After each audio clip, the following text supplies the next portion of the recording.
shameless is Prince Harry when it comes to making as much money as possible by humiliating his family and marketing his alleged pain? Hello everyone, welcome to Royal News Network. My name is Brittany, and today we are talking about this upcoming conversation that has been created by the publisher and Prince Harry between him and Gabor Mate.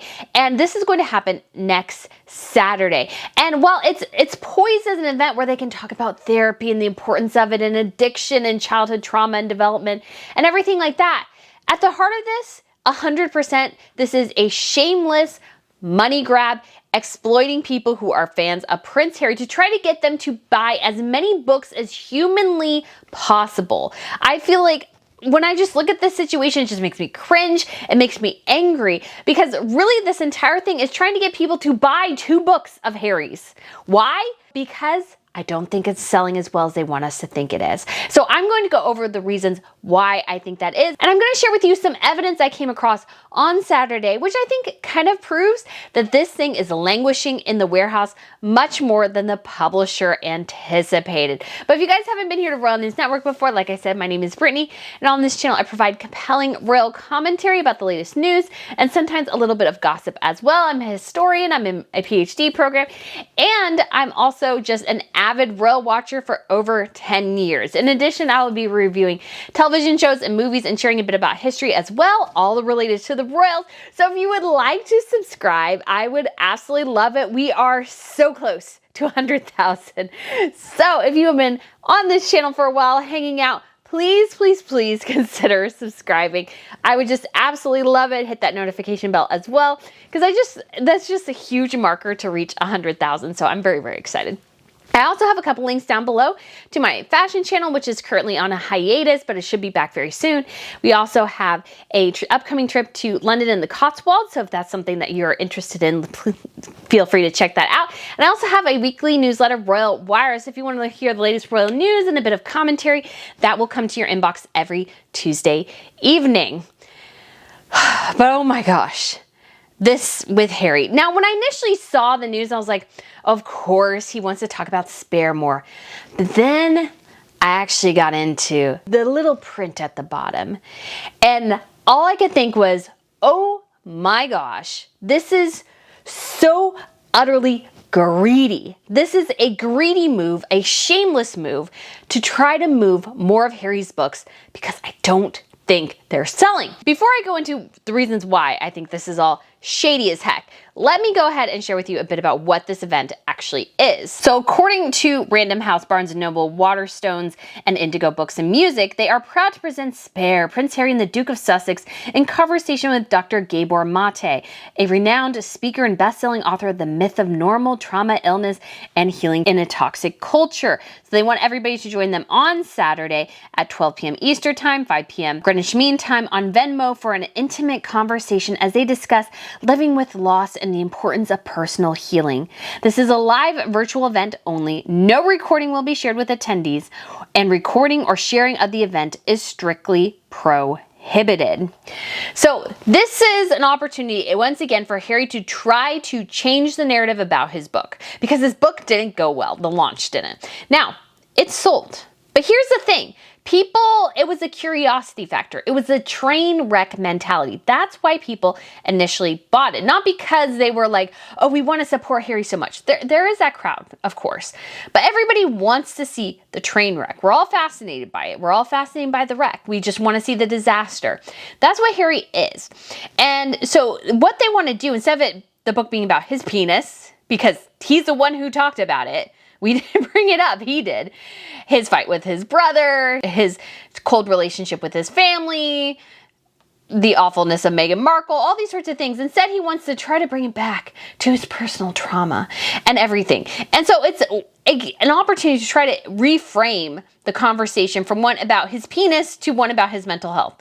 Now you can, maybe there's a correlation there. That's interesting to know. This also happens to be what happened when it came to their Ripple of Hope Award, or as I like to call it, the Ripple of Hate Award. So they got this award initially. Carrie Kennedy said she was giving them this award because of the racist issues that Harry and Meghan allegedly dealt with in the monarchy and how they pushed back against that. But when Harry and Meghan got to the event, all of a sudden it was about mental health. It's about mental health. Because again, it's that shield. Because even when I've talked about this on Twitter, people are like, oh, but he's talking about mental health and this is such an important issue. How dare you deny or push back against an event talking about mental health? This will help so many people. No. But once again, it's another way Harry and Meghan are trying to combat their terrible negative press coverage. And so is the publisher. And so it gives us a rundown of Prince Harry, which I do think is funny and we're going to read. Prince Harry, the Duke of Sussex, because we can't forget he's the Duke of Sussex. They also should put a comma behind the Duke of Sussex, is a husband, father, humanitarian, military veteran, mental wellness advocate, because he can talk about that so well, environmentalist, and best-selling author. He resides in Santa Barbara, California. No, he resides in Montecito, California, with his family and 3 dogs. His memoir, Spare, was published on January 10th, 2023, and is the fastest-selling nonfiction book of all time. Notice how they didn't say the best selling nonfiction book of all time, which was actually probably technically be the Bible. But it's an example of what they're trying to sell is like, this is so, it's sold so quickly. Isn't that great? Isn't that fabulous? But I think there's a caveat here. So this is some of the terms and considerations. This is a live virtual event only. No recording will be shared with attendees, and recording or sharing of this event is strictly prohibited. Of course, people will talk about it. Again, it's that control issue that Harry and Meghan have so deeply, is they want to control it. Well, you can't talk about it. Well, of course people are going to talk about it. Of course they are. Why wouldn't they? Why do that at all if it's a virtual? Ugh, it's just so dumb. Anyone discovered to have shared or recorded proprietary material may be prevented from registering for Penguin Random House events in the future. Yeah, that's a real loss right there, guys. That's a real loss. And here's the rub. Here's the real issue here. And this is why, again, this event has nothing to do with mental health. It has nothing to do with Harry sharing his story once again. I mean, it is about that, but it's about one thing: money, money, money, and selling more books. How do we know this? So when you go in to register for this event, the ticket for the event itself supposedly costs $17. Okay guys, editing Brittany here. I was wrong a bit about the price. So it was 17 pounds, I guess, originally in the UK, but now it's more like 19 pounds. And when you look at today's conversion rate, oh, this irritates me even more because it's actually, they're fleecing us. So for a ticket in the United States is $33 as a base price. In the UK, it's 19 pounds. The conversion rate should say that my ticket should be $22. They're charging me $10 extra more for a virtual event. Oh my gosh. This is such a scam. This is such a scam in so many ways. Oh my goodness. That's ridiculous for a virtual event, in my opinion. Not only that, you must purchase Harry's book. You cannot opt out of it. I believe I paid about $37. Now I'll explain to you why I paid for it. But $37. And you get a book you don't perhaps want. And it's a physical copy that they are going to ship to you after the event. Here's what they say about the shipping. Books will begin to ship after the event date on March 4th, but we will make every effort to ship all books from our warehouses within 2 weeks after the event. But please note, it could be as long as 4 weeks. If you still have not received your book after that, please email, and they give a couple email addresses. Now, what does this scream? This screams to me that they have a bunch of books languishing in warehouses that they cannot sell. And here's why that's so slimy in my opinion. Number one, some of the fans that probably want to attend this event have already bought the book, and you're forcing them to purchase another book. So they will have 2 books. Even though they've already read the 1 book, they'll have 2. Why are they doing this? What would make a ton more sense in this situation is because you're having people sign up for a virtual event, why not send them a digital copy of the book? Why not send them a Kindle version? That would be so much easier in a lot of ways, is to send them a Kindle style version in some ways. Now, granted, this is from Barnes & Noble and a couple other outlets, so there's that ease is maybe a little bit more difficult, but a digital copy of the book would be so much easier and cheaper because they have to pay to ship all of this. They have to pay to ship all of this to people. And a digital copy, once again, it would also allow the audience to read the book before the event. But instead, now you have to wait weeks after the event to actually read the book if you haven't read the book yet. And what this tells me, I think, is that they don't want the people to read the book before it comes out, because we saw this with Harry and his marketing team too. They didn't want people to actually read his book before it came out. They wanted people to watch the interview so Harry could set the tone and everything. And what did the media do? Of course, they got a copy and they immediately started talking about his penis. So, and all the other crazy stories in there. And that's definitely what the publishers didn't want, because they want this gravitas to Harry's book. It's best-selling. It's going to be one of the best-selling memoirs of all time. It's sharing insights in the monarchy, when it's really about a guy whining that he's the spare and not the heir. That's really what this whole book is about.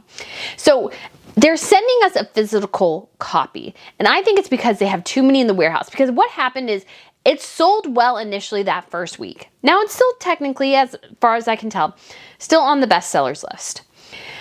But they decided to go ahead and print a bunch of books after that. And what they did to the publisher as well, that I heard, is that, for example, if you needed 5 copies of Harry's book for pre-orders, they would make you order 12. So the batches came in batches of 12. And so because of that, if you're a small bookseller and you only had 5 pre-orders, well, you ended up getting 12 books altogether. And so you sold the 5 and then you had 7 left. And what if you couldn't sell the 7? Or what if the publisher told you, hey, you have 5, why don't you order 24? This book is going to sell out. And you get the book and nobody's buying the book at your store. You can't move the book. It's still there. And perhaps even you have more because you're like, oh, maybe this did sell well and you've ordered more. But now nobody's buying it again. Because I think what happened with Harry's book is there was that initial first week rush. People wanted the book, so they went out and bought it. Or they had it on pre-order. But after that point, I think the entrance just cratered. And even though it's still in the New York Times bestsellers list and everything, the New York Times bestseller list is kind of known for being bought to a certain extent. And it's still on Amazon's bestseller list. But it's actually the #1 spot that's on Amazon is the Audible version, which was available to people for free if they signed up for the Audible Club or something. People got that Audible book for free. So of course it sold well. And again, that's a digital copy. So that's easier to get to people, and it's easier to get to people to buy. It's kind of like when Apple, a couple of times, they put like a U2 CD on my iTunes. I was like, I don't want this. That's kind of what they did with Harry's book, but it artificially inflated the sales. And so I think that's what the publisher is trying to do now. They're setting up this event so they can artificially inflate the sales of a book that's flagging and slowing down exponentially. Because once it was out there, people were like, eh. And again, you have the diehard fans and the curiosity seekers and the people who don't give a crap. And that crowd's like, well, we don't care either way. And we can hear about all of this from the media. So why do I need to buy the book? I can get all of it from the media, or I can get it from other people's channels and everything. So I think the publisher massively overestimated how many people would want it after the initial launch. And I think even though it's on the bestsellers list in some places, that's because they still have inventory they can't get rid of. So they are still selling it, but that's because they still had the inventory there to begin with. And now the publisher has printed all these books that are just sitting in a massive warehouse. Or perhaps even the booksellers are going, hey, we have a bunch of books sitting in a warehouse we can't sell. So why don't we do an event where hopefully we can sell more? And again, I don't have an issue particularly with the event itself, but there should have been an option to opt out of purchasing the book. To me, to force people to buy it, to say, oh, the ticket price is only $17, but wait, you have to pay $13 additional more or $17 additional more to get another copy of the book. To me, that just screams absolute slime. It is slimy to do. If I was a person who wrote a book and was trying to sell it, I would never do that, because I'm forcing you, the audience, to buy potentially 2 books. And I don't want to do that. That's why, at least on my channel, I've thought about creating a Patreon or a membership opportunity to give people a unique material that they can get if they are part of the membership opportunity, maybe even private chats and everything, and separate videos and vlogs about the behind the scenes and everything. But I don't have time to make that content right now. I can't even keep up with my fashion channel. right now. So I won't do it because I can't give you, the audience, something that I feel like is of value, because if I'm asking people to pay for something, I want to make sure you're getting a value out of it. Now, you're getting a value out of the event itself, but the book, if you've already read it, you should not have to pay for it. That Harry is letting them do that. Now, granted, he doesn't have full control, but again, if I was the author, I would say, do not do that. If people, like I was J.K. Rowling, I said, if people have already purchased my book, they don't need to purchase it again to watch this live stream.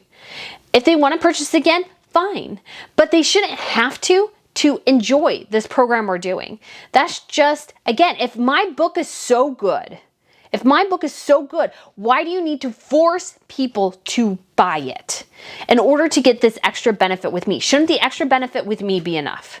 Why do you need to actually buy the book? And you can also buy Dr. Mate's book, so if you want to do that, that's totally fine. But again, it's that Harry issue. And not only this event, but what really cements this whole thing for me is what I saw in Marshall's on Saturday. And what I saw, which confirms for me that this book isn't moving as well as it did the first week or two, which does happen. But again, if word of mouth is good, if people want to buy it and support Harry, they'll buy this book more. And that is when I just happened to see five copies of Harry's book at Marshall's. Marshall's is like a TJ Maxx. They're the same company. I don't know how they're exactly different, but there's TJ Maxx and there's Marshall's, and they're essentially the same because I shop at both and they're essentially the same. They're an off-price retailer. So what did they do? Let me read to you what they describe of what they do, and it'll let you know everything you need to know. Don't call it a discount store like its sister brand TJ Maxx, which Harry shops at, that he told us. Marshall's is an off-price retailer. This means that most of its stock comes from merchandisers and brands' excess inventory. According to the Marshall's website, its stock comes from sources like department store cancellations, a manufacturer making too much product, or a closeout deal when a vendor wants to clear merchandise at the end of the season. Some of the brand's merchandise is also created or designed specifically for Marshall's, sourced from international artisans in countries like India, Italy, Australia, and the United Kingdom. Contrastly, discount stores buy merchandise in bulk at original wholesale prices and sell them at lower prices. So why is Harry's book at Marshall's? Because there's too many copies floating around and they can't sell them. That's exactly what is going on. I think it's hysterical. They're still trying to sell it for $20, which absolutely would not pay for. I'll continue to watch it to see if it goes down, and I will go in there every week, maybe every couple of days, because I'm truly curious when it'll go on super clearance and how long they'll keep the copies of the book out there, because it's actually still cheaper on Amazon than it is in Marshall's. And Harry will be an exceptionally good company, because you know what? I also found his wife's book at Marshall's for $6. It was on clearance.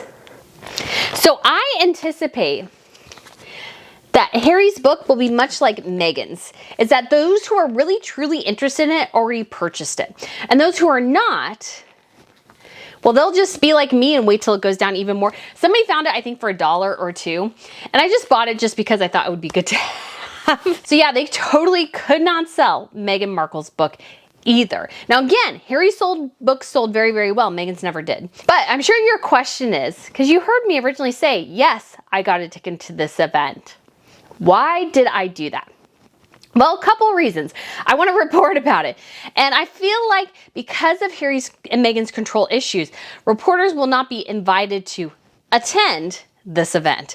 So I will be able to report from it, and granted, I'll probably record it, but obviously I can't really disseminate it, but it's more for my own record so I can remember what Harry said and what he said exactly. That way I can use it to dismantle arguments in the future or show where him and Meghan have been entirely inconsistent. So this idea Random House has that they'll be able to contain this in some way is the extension of the delusions that are Harry and Meghan. And I will also, I guess, get a book of spare, but I'm not sure what to do with it. I kind of thought of sending it back, but then they could just sell it again and make more money, and I don't like that idea. I don't know. I'll have to think of exactly what I'll do. Although I may just keep it just for a copy's sake, because his publisher would not get back to me about getting an advance copy or any sort of copy. They never even responded to me, which I find exceptionally, like, at least you could send me a digital copy or something. And I forgot to add this as well when I was filming, is that there's a question and answer session, and we all know that Harry will only be asked very softball questions. They're very complimentary of him and very complimentary of Meghan and very kind and stuff. So yes, he will go to this thing and he really will not have to answer any serious questions whatsoever. And their opportunity to let the audience send in a question, quote unquote, is just a joke. Because we all know they're going to pull one or two and they're going to be super sweet and super lovely, and they won't take any difficult questions at all. I did submit a laundry list of questions that I know none of them will be taken. But some of my questions, in case you're curious, are: do you regret not visiting the Queen right before her death, given that you were in the United Kingdom? Why didn't you and wife Meghan Markle stay for the entirety of the Queen's Platinum Jubilee? Given this once-in-a-lifetime opportunity, why not stay at least until the pageant? Seemed like such a wonderful opportunity to spend time with your family and the Queen. Do you think you'll regret moving to the US and leaving your grandparents in their twilight years and not spending any time with them during their final months? Your popularity and that of Meghan Markle is lower than ever before, and your family relationships appear frostier. Would you say the memoir and the documentary failed in some capacity? If not, then what was your goal besides making money? What are your future plans? All we have from Archewell is the Heart of Invictus documentary. Did you and Meghan provide any financial details in your Archewell Foundation Impact Report? Every major nonprofit provides a breakdown of their finances in the final passages of their annual reports. Given that you and Meghan have no leverage, why did you think the royal family would apologize and negotiate? Most of your activities and projects, such as this event, seem to be shameless money grabs. How would you fight against that claim? UK's Secretary of Defense has stated that military officers don't boast about their kills. You stated you hoped providing the numbers would prevent suicides. Did you anticipate making yourself a bigger target to the Taliban, which includes your family, your royal family, and fellow servicemen?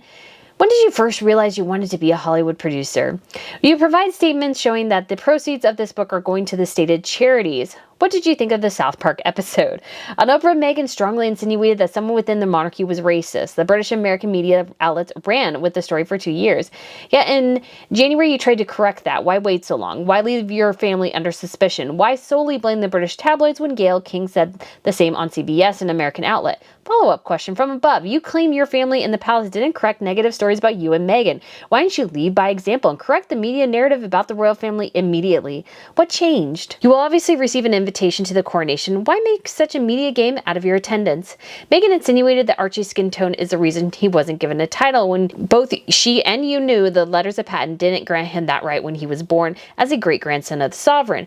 Though Meghan did correct it briefly later on in the Oprah Winfrey interview, why did you let that narrative ride as well? Is it true you didn't want Archie to be given the title Earl of Dumbarton? You say you need police protection because of your proximity to the throne. If that's true, why not give up your title and place in the line of succession? That would mostly eliminate the risk you're so worried about. Why did you resort to using stock footage for the documentary when you were trying to make claims that Meghan Markle was stalked? Was there no footage that you could use? What did you think of Jimmy Kimmel's The Prince and the Penis? Do you regret some of what you put in the memoir, given that Sasha Walpole came forward? What's your biggest regret? Most reports indicate that no one besides yourself, Meghan, and Sunshine Sachs believed that Meghan had anything in common with your mother, Princess Diana. Is a dream of saving your mother what appeals to you most about Meghan? Do you want to destroy the monarchy? If not, why do this? You claim you only want to change it, but you're no longer in the institution and they're doing fine without you. Do you still communicate with Skippy or any of your other childhood friends? You said your family thinks you are delusional and paranoid. Why is that? Will you ever sit down to an interview where someone will ask you the tough questions? These are tough, but though fair questions, which I know you will never answer or be asked if you can avoid it. Those are my questions, guys. Let me know what you think. Now, these are all my opinions. This is all my supposition. So you can look at this and go, hey, this is going to be a great and fantastic event. Harry's going to talk about his mental health. But at least for me, I don't find Harry to be an exceptionally healthy guy mentally. He seems to hold a lot of bitterness, anger, resentment. A lot of it, I think, directed towards his niece and nephews, by the way. And I disagree with this idea of that he wants to, once again, try to steer the ship away from his penis and towards his mental health and everything. But it's like, but bud, you are the one who wrote the book. You're the one who talked about your penis. You're the one who talked about Afghanistan. Harry really has nobody else to blame but himself for the mess that this book has become. This book is all his disaster. It's all his mess, him and Meghan. So he's going to be the one who has to deal with it. This push to try to once again turn the narrative the way him and Meghan want will never ever work. And to take your fans, people who there are those out there, I know that's hard to believe, who really believe in you, really trust you, to ask them to buy your book again. It's just the epitome of greed, slime, terrible business practices. And if Harry and Meghan really want a future, they should have just said, when they proposed that, they should have said, no, absolutely not. We will not be doing something like that. We will not ask people who put their trust in us to give us more money. But that's what Harry and Meghan want their audience to do. Harry and Meghan are all about the money. Despite what they say, this is about money, money, money. You cannot look at this event in any other way than a cash grab. A cash grab to move product and to make more money off an audience. It's a digital event. You don't need to charge $17 for a digital event. Charge $5 and then $15 for the book, $20. Instead, you're charging people $37 for this. I just think that's reprehensible, and it just angers me so much. And I feel so sorry for the people who have been suckered by Harry. And I just think, especially for those who are perhaps dealing with mental health issues and see Harry as an example, not that he's a good one, but they do see him that way, to make them give you more money. If you really want to help people, Harry, don't ask for money. Just give. Don't make everything a transaction. Do something that just generally helps people rather than trying to add it to your bottom line. It's skeevy, and it goes to show me that you and Meghan are about nothing but money, money, money. So guys, let me know what you think of this video. Let me know what you think of my decision to get a ticket. I know some of you will hate it, but I want to be able to report on it, and I'm watching it so you don't have to. So guys, thank you again for watching. I look forward to seeing you again soon. Bye.